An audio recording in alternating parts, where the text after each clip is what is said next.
One of the reasons I find the food truck industry interesting is that the business model allows you to inexpensively test customer demand without having to spend hundreds of thousands of dollars to build a permanent location.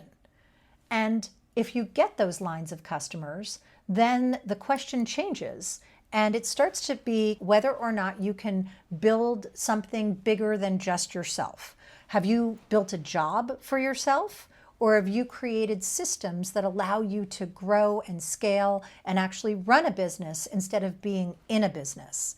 And today's Shark Tank pitch is such a good example of this. It's Cousins Maine Lobster, and we're going to dive into that pitch. My name is Joy Griffin. I'm a professor and an entrepreneur, and I react to Shark Tank videos so that I can look at business lessons for entrepreneurship.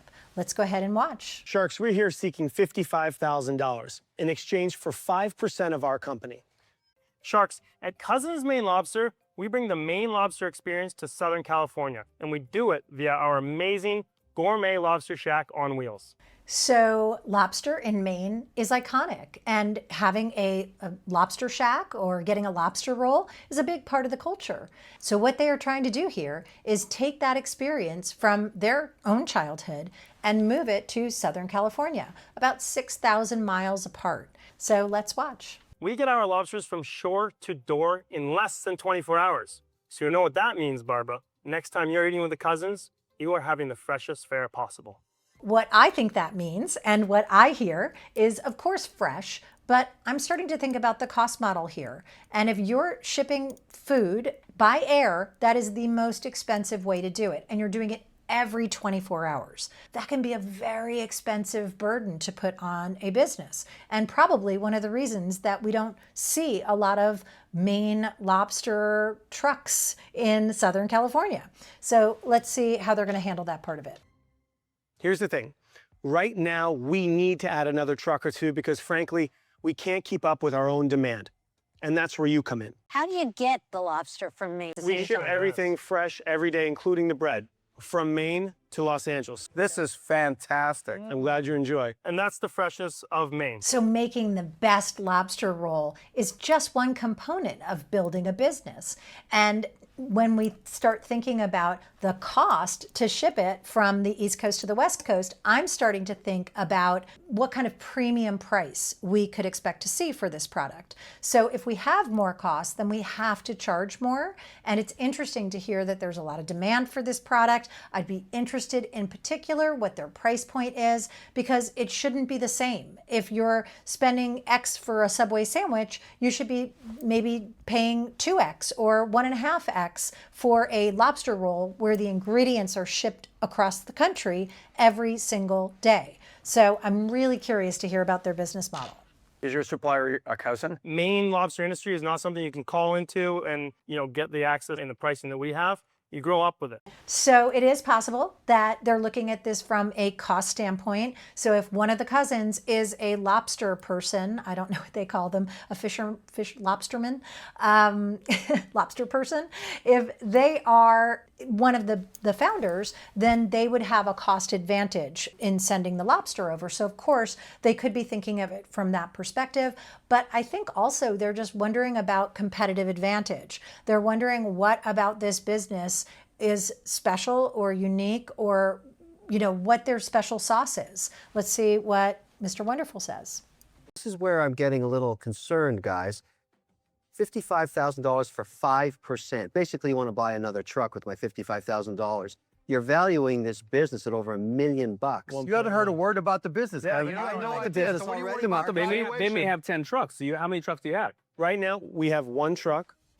Ooh. So looking at it through an investor lens, they are thinking about why should I invest in this business? It's a fundamental question that every investor is thinking about when they are looking at your business. And so he's thinking, what is it about you that would make you worth $1.1 million? You have to be ready for this question. Let's see how they answer.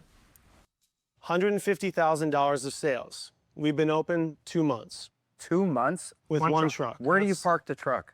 literally all over Los Angeles. So how do people find you? That is impressive. So having $150,000 in sales just 2 months in is great traction. That's market validation. That's the customer marketplace. And I love this as an entrepreneur to see people who are voting with their dollars and they're going up and saying, I want a lobster roll. That's impressive. And that's a great place to start. So great traction, validating market demand. Twitter, website, social media. Okay, then let me ask you this. Let's say I want to be in the lobster business. Why don't I just go get a couple of guys with flip-flops on, call up somebody in Maine saying, I've got money, you've got lobsters, and do this whole thing myself. Why are you worth $1.1 million? Come back with an answer that maybe you won't get sliced up into a bun with. An underlying question that every investor is thinking about. Why should I buy your business instead of building it myself? And this is a mindset shift because you're not investing in a truck. You're not investing in 2 trucks. You're investing in a brand. You're investing in executors. You're investing in a proven market concept. So let's see how they respond because this is a very important inflection point during this pitch.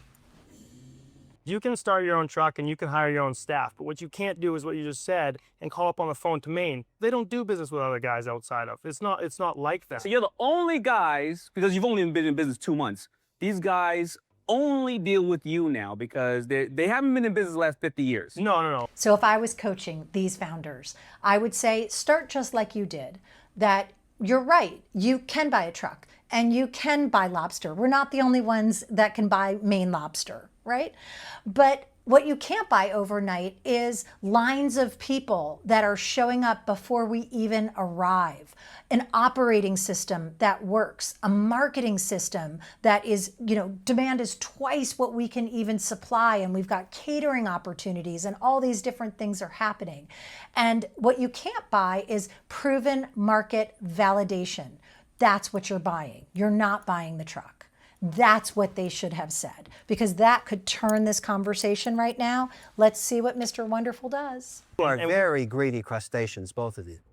I don't think anybody's buying your story. You haven't gone into the economics per truck. Right. You haven't talked about seasonality. You haven't talked about any other cost issues that might come along. Right. So we're locked into our pricing. What are you paying right now on what's the average? The traditional lobster roll we price at $13. What's your cost on that? $5.85. So one thing that they are saying is that their prices are locked in, and that can be an asset for a business. That can be some intellectual property. Now, I don't know the lobster market very well, but I would imagine that it does get more expensive in winter than it does during summer. And if their prices are locked in year round and they have that supply, perhaps that is a competitive advantage. I don't know. But their price at $13, their food cost is 45% of that cost. So we're not right now thinking about the gas, the cost for the maintenance, the labor. Labor is always a huge number in terms of cost of goods sold. And so we are thinking right now that the margins are a little tight. And I would expect to see a higher price point, but let's see where we go. Tell me what the economics are per truck. Okay, so we'll start with how much is a purchase? First was $65,000.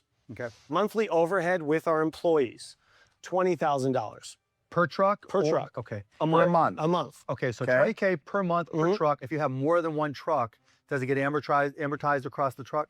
The overhead would actually go down a little because we've hired a general manager. You're not the general manager in this little business? That's a surprise. When investors are listening to pitches, they are not just looking at the business itself. They're looking at whether this team has the ability to solve tomorrow's problems.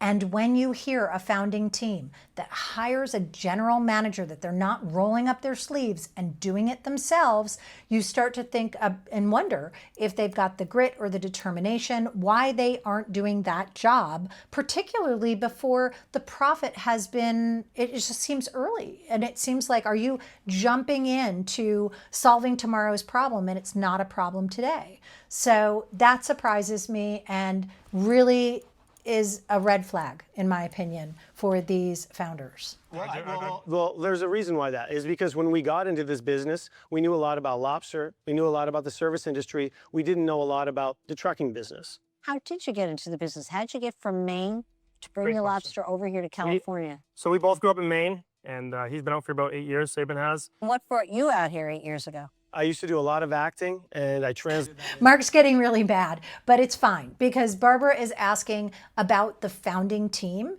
and whether or not she has confidence in their ability to execute. And so she's trying to find out, who are you? What skill sets do you bring to the table? So they're saying that they're pretty gritty, that they're hustlers maybe. Let's see what they say. What is in it for us? To be a part of this family, just like And we to need make money. Guys, you know what? I'm out. Are there other competitors? Sometimes there are 2 other competitors to our knowledge. Are they selling Maine lobster Of like course this? they are. There's none in Texas. Who cares? Who cares where the lobsters come from? I care because this business does rely on whether or not there is competition. Competition can actually be a positive sign and it can validate the market demand that you can actually make a business of this and sustain it.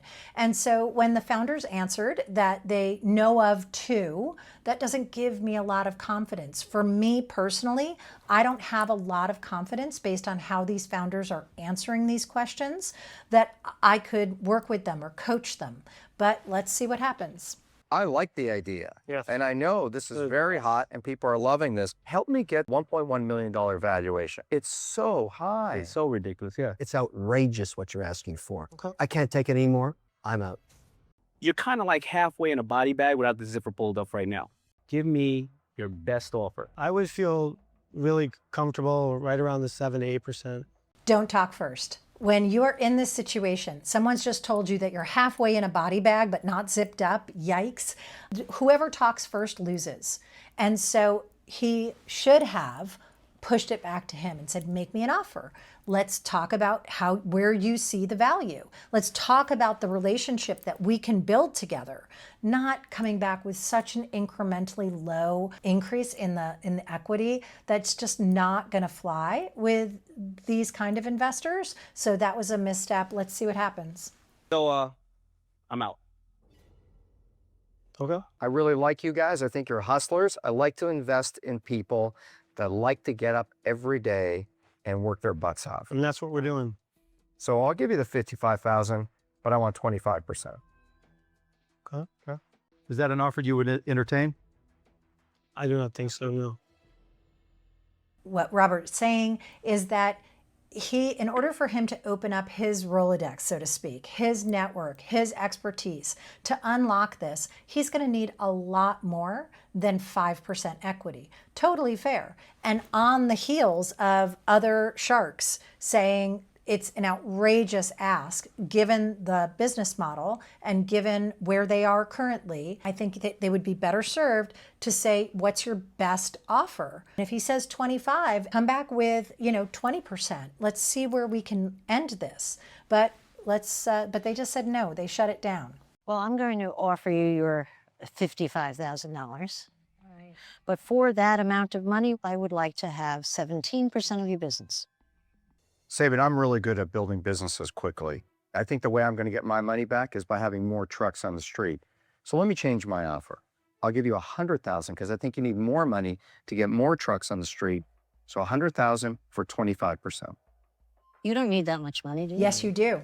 Robert's telling us exactly how he views this business. The only way that this business is going to succeed and scale is to add more trucks. And this is actually a great test of the founders to see how they think about that, because it does have limited capacity, right? So think about $55,000. What are they going to do with $55,000? Buy another truck? Are they going to become profitable? I don't think so. I think they need more money to be able to scale this business.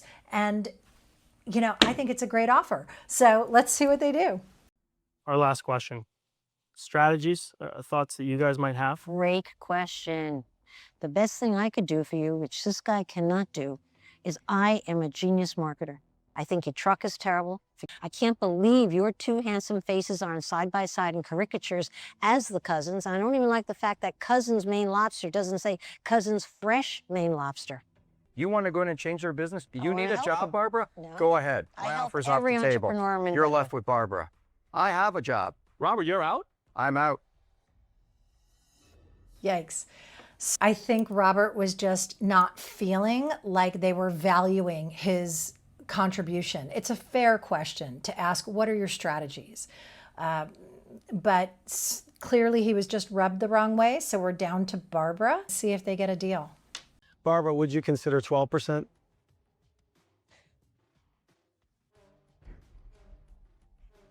Okay. You know what I'm going to do? I'm going to meet you halfway. $55,000 for 15%. Halfway between the 12 and the 17. Barbara, welcome to the family. Thank you. Come on over. So Barbara's most optimistic about this business and where it can grow. And in fact, that was well placed because this business has grown really terrific. So when we think about this, you know, in fact, I'd love to recommend a book. It's called The E-Myth, and I'll go ahead and put it in the comments for you. Highly recommend that book because the central thesis of this book is that many entrepreneurs don't build businesses, they build themselves jobs. And perhaps if you know a lot about lobster rolls and you would be maybe an expert in lobster rolls, you're thinking about how do I make the best lobster roll? But if you're a true entrepreneur, you're zooming out and you're thinking about how do I make hundreds of lobster rolls in a way that my business can grow without me present. And that is an important mind shift. And I'm imagining that Barbara is thinking this way because if she can add systems and maybe quality control and some sort of scale to this business, she knows that it could be very big.